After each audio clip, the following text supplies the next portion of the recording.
কিন্তু পুরো বিষয়টা বোঝার আগে আমাদের একটা গভীর এবং জটিল প্রশ্ন খোলাসা করতে হবে। কেন বাংলাদেশকে দিল্লি ধ্বংস করতে চায়? হ্যাঁ, ধ্বংস করতে চায়। মাছের কাটা কিনে খাইতেছে মানুষ। দেখেন, পুরা মাছ কিনতে পারে না, কাটা, মাছের কাটা। দেখেন, ভাঙা ডিম আর মুরগির পা কিনে খাচ্ছে মধ্যবিত্ত চাকরিজীবী। আমাদের মাননীয় প্রধানমন্ত্রী বলছে দেশ আগায় গেছে, না, দেশ কিন্তু অভাবের ভিতরে আছে। এটি হইলো গরিব মানুষের খাওয়ান, অল্পদের ভিতরে এটি আর কি আমি বেস্ট মনে করছি। এগুলা খাচ্ছি, এখন সবকিছুর দাম বাড়তি, এগুলাই খাই, আর কি করবো। তাই স্বাধীনতাই এই সমৃদ্ধির চাবিকাঠি। ডিম পারে হাসে, খায় বালটাসে। এই ক্ষমার বিনিময়ে আপনারা এই লড়াইয়ে অংশ নেন। এটা আপনাদের লড়াই, এটা আমাদের সবার লড়াই। আমি আমার অংশটুকু পালন করব। আমরা এয়ারটেল সিম পাল্টাবো, তারপরে রবি কিছুটা দুর্বল হবে, তারপরে রবিরে লাগামো ফাইনাল আঘাত। আর একটা কোম্পানি হইতেছে ইমানি, ইন্ডিয়ান কোম্পানি, জাইকা বসছে। দেখেন কতগুলা প্রোডাক্ট। এডিটর সাহেব, একটার পর একটা করে প্রোডাক্ট দেখান আর বয়কটের সিল মেরে দেন থপ্পাস কইরা। একটা করে দেখাবেন আর থপ্পাস কইরা বয়কটের সিল মেরে দিবেন। কেউ কেউ মনে করতে পারেন যে এইটা ইন্ডিয়ার জনগণের বিরুদ্ধে বাংলাদেশের লড়াই।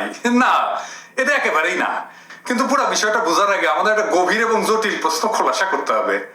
কেন বাংলাদেশকে দিল্লি ধ্বংস করতে চায়? হ্যাঁ, ধ্বংস করতে চায়। মাছের কাটা কিনে খাইতেছে মানুষ। দেখেন, পুরা মাছ কিনতে পারে না, কাটা, মাছের কাটা। বাজারে মাছের কাটা সাজিয়ে রাখা হয়েছে পাত্রে, রান্না করে খাওয়ার জন্য কিনছে সাধারণ মানুষ। অবশিষ্ট কাটাগুলো থাকে, যেগুলো বিড়ালের খাবার, ঠিক সেই খাবারগুলোরই মানুষগুলো খাইতেছে কিনা। নিম্নবিত্ত থেকে মধ্যবিত্ত সবাই কিনে নিয়ে যাচ্ছে এসব মাছের কাটা। কেউ কেউ আবার অপেক্ষাও করেন বিক্রেতার জন্য। মধ্যবিত্ত লোকও খাইতেছেন নিয়া, ভালো ভালো আর কি পোশাক কিনতে। আসলে ওনার তো অবস্থা করুন অবস্থা, কিন্তু কেউ কাছে বলতে পারতেছে না কি মাংসের বিন্দু পরিমাণ মাংস অংশ নেই, 15 টাকা পিস। মানুষ যা পাইতেছে তাই খাইতেছে। মাছ বাজারে প্রতি পিস কাটার সাথে লেজ আর মাথা সহ বিক্রি হচ্ছে 15 থেকে 20 টাকায়। কেউ নিচ্ছে ডাল দিয়ে রান্না করে খেতে, কেউ বা নিচ্ছে শাক দিয়ে রান্না করবেন বলে। গরিব মানুষ 20 টাকা নেয়, 2টা 40 টাকা নেয়, শাক পাতা বাল বাচ্চা নিয়ে খায়। একটা মাছ 250-300 টাকা হয় না, একটা কাটা মাছ মনে করেন জোড়া 50 টাকা পাইলো, 40 টাকা পাইলো, নিয়ে গেল শাক পাতা দিয়ে খাইলো। দেখেন, ভাঙা ডিম আর মুরগির পা কিনে খাচ্ছে মধ্যবিত্ত চাকরিজীবী। ফাটা ডিম কিনতে আসছে, ফাটা ডিম দাম কম পাবো, এই জন্য এগুলা দিয়েই 2টা পেঁয়াজ দিয়ে ভুনা করে খাবো। এটাই দেশের উন্নয়ন। আমিষের চাহিদা পূরণ করব মাংসের বদলে। একটি বেসরকারি প্রতিষ্ঠানের এই চাকরিজীবীর অবস্থা এতটাই নাজুক যে এখন খাওয়ার জন্য কম দামে ভাঙা ডিম আর পায়ের অবশিষ্ট কিনে মুরগির স্বাদ নেন। আমাদের মাননীয় প্রধানমন্ত্রী বলছে দেশ আগায় গেছে, না, দেশ কিন্তু অভাবের ভিতরে আছে। এটি হইলো গরিব মানুষের খাওয়ান, অল্পদের ভিতরে এটি আর কি আমি বেস্ট মনে করছি। এগুলা খাচ্ছি, এখন সবকিছুর দাম বাড়তি, এগুলাই খাই, আর কি করবো। একটা মুরগি কেনারও সাধ্য নেই যাদের, তাদের খোঁজ এখন গিলা কলিজা। অল্প টাকায় মুরগির স্বাদ নিতে তারা ভেড়েন এখানে। ভাই, আমিও দরিদ্র পরিবারের বাইরে উঠছি, মুক্তিযুদ্ধের পরে দুর্ভিক্ষ আর চরম দারিদ্র দেখছি, কিন্তু এই অবস্থা কখনো দেখি নাই। মুরব্বীদের জিজ্ঞেস করে দেখবেন, কখনো এইভাবে ভাঙা ডিম আর মুরগির পা কিনা আর মাছের কাটা কিনা বাঙালি খাইছে কিনা, বাংলাদেশের মানুষ খাইছে কিনা। দেশের অর্থনীতির কথা বাদ দেন, এটা জ্ঞানীদের আলাপ। কিন্তু আপনার জীবন, আপনার সংসার চালানোর ক্ষমতা, আপনার জীবনের শান্তি সুখ নষ্ট হয়ে গেছে কিনা সেটা বলেন। আসেন দেখি বাংলাদেশকে কেন ইন্ডিয়া ধ্বংস করতে চায়। তাই স্বাধীনতাই এই সমৃদ্ধির চাবিকাঠি, এইটা যেন তাদের মনে না হয়। এখন বলতে পারেন কেউ কেউ যে আরে এইটাই তো হাসিনা বলে যে সে উন্নয়ন করেছে, দেখিছে, এখন তো স্বীকার গেলেন। আমি এটা নিয়ে অনেক আগে একটা এপিসোড করেছিলাম, ডিম পারে হাসে, খায় বালটাসে। মানে এই সমৃদ্ধির ডিম পাড়িছিল অন্য কেউ অনেক আগে। এটা আসলে মূলত পাড়া হয়েছিল জিয়াউর রহমানের আমলে। আর এখন বাগডাস হাসিনা সেটা খাইয়া আপনাকে কাটা খাওয়াইতেছে, ভাঙা ডিম খাওয়াইতেছে, মুরগির ঠ্যাং খাওয়াইতেছে। এই ইন্ডিয়ান প্রোডাক্ট বয়কটের আন্দোলনে দেখি সব ইন্ডিয়ান প্রোডাক্টে ছয়লাম। দেশি প্রোডাক্টের নাম কইয়া দিতে হয় যে এটা দেশি প্রোডাক্ট। কি পরিমাণে আমাদের জীবনে ইন্ডিয়ান প্রোডাক্ট ঢুকে গেছে। আমরা আসলে ইন্ডিয়ার বাজার হয়ে গেছি, আমরা ভোক্তা হয়ে গেছি। আমরা শুধু ওদের প্রোডাক্ট কিনি, আমরা কিছু বানাই না। এই জন্যেই হাসিনারে ইন্ডিয়া ক্ষমতায় বসাইছে, ক্ষমতায় রাখতে চায়। তারা বলে যে হাসিনা ক্ষমতায় থাকলে আমাদের ভালো। ভালোটা কি? তাদের ভালোটা কি? তাদের যেটা ভালো সেটা আমাদের সর্বনাশ। এটা একটা গ্র্যান্ড ডিজাইন, এটা একটা বিশাল ডিজাইন। এই সমৃদ্ধির যে ইঞ্জিন, সরকার এনজিও পার্টনারশিপ, এইটার একেবারে ধ্বংস করে দেওয়া। এই ডিজাইনের অংশ হচ্ছে আমাদের শিক্ষারে ধ্বংস করে দেওয়া। কিভাবে ধ্বংস করতেছে দেখতেছেন তো। আমার তো আর এক্সাম্পল দেওয়ার দরকার নাই, তাই না? আমাদের ইন্ডাস্ট্রি ধ্বংস করে দেওয়া, তাদের প্রোডাক্ট দিয়া মার্কেট ভরায় দেওয়া।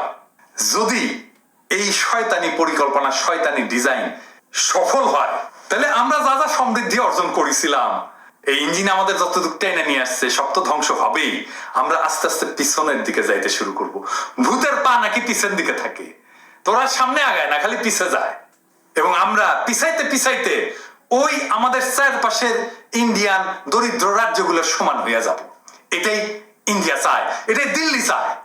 ভাই, দেশটা তো আমাদের, আমাদের কারো দিকে চাইয়া থাকার সময় নাই, কোনো দিকে চাইয়া থাকার সময় নাই যে কেউ এসে আমাদেরকে উদ্ধার করবে। কেউ আমাদেরকে এসে উদ্ধার করে দেবে না। আমাদের দেশকে নিজেদেরকে উদ্ধার করতে হবে। আমাদের এই যে গ্র্যান্ড ডিজাইন, এইটারে ভাঙ্গা দিতে হবে।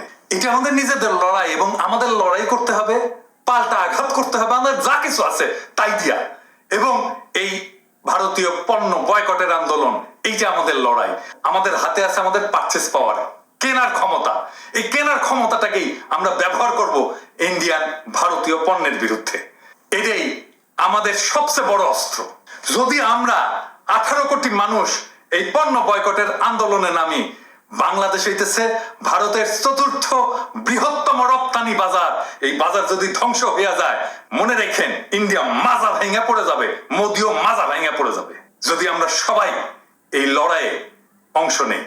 এই লড়াইটা শুরু করাটাই সব না, আমাদের সবাইকে অংশ নিতে হবে। সমস্ত বিভেদ ভুইলা আমাদেরকে অংশ নিতে হবে। যদি সবাই অংশ নিতে পারি, তাহলে আমরা বিশাল বিজয় অর্জন করতে পারবো। আর যদি আমরা এটাতে পরাজিত হই, খোদা না করুক, তাইলে আমরা সবকিছু হারাবো, আমাদের দেশটাকেও হারাবো। আমি জানি এইটা ডাক আমি দিছি, কিন্তু এই লড়াই আমার না, এটা বাংলাদেশের সবার লড়াই। আমি বলছি এটা নেতৃত্ব গ্রহণ করুক বাংলাদেশের নারীরা। আমি জানি আমার এই অ্যাক্টিভিজমের সময় অনেকের সাথে আমি দুর্ব্যবহার করছি, অনেককে কটু কথা বলছি, অনেকের সাথে অসঙ্গত আচরণ করছি। আমি এটার দায় আমি নিজের উপরেই নেই। আপনারা নিজ গুণে আমাকে ক্ষমা করে দিয়েন। এই ক্ষমার বিনিময়ে আপনারা এই লড়াইয়ে অংশ নেন। এটা আপনাদের লড়াই, এটা আমাদের সবার লড়াই। আমি আমার অংশটুকু পালন করব। দেশে এবং বিদেশে সমস্ত অ্যাক্টিভিস্টকে তাদের সমস্ত বিভেদ ভুলা এই লড়াইয়ে সামিল হওয়ার অনুরোধ জানাই, আহ্বান জানাই। এই লড়াই শুধু আমাদের অস্তিত্বের লড়াই না, এটা আমাদের মর্যাদারও লড়াই। আমি জানি যে আমাদের চিন্তা, মত, এটার মধ্যে তফাৎ আছে। আমরা ডেফিনেটলি আমাদের এই দ্বিমত নিয়ে আমরা কথা বলবো, আলাপ করব।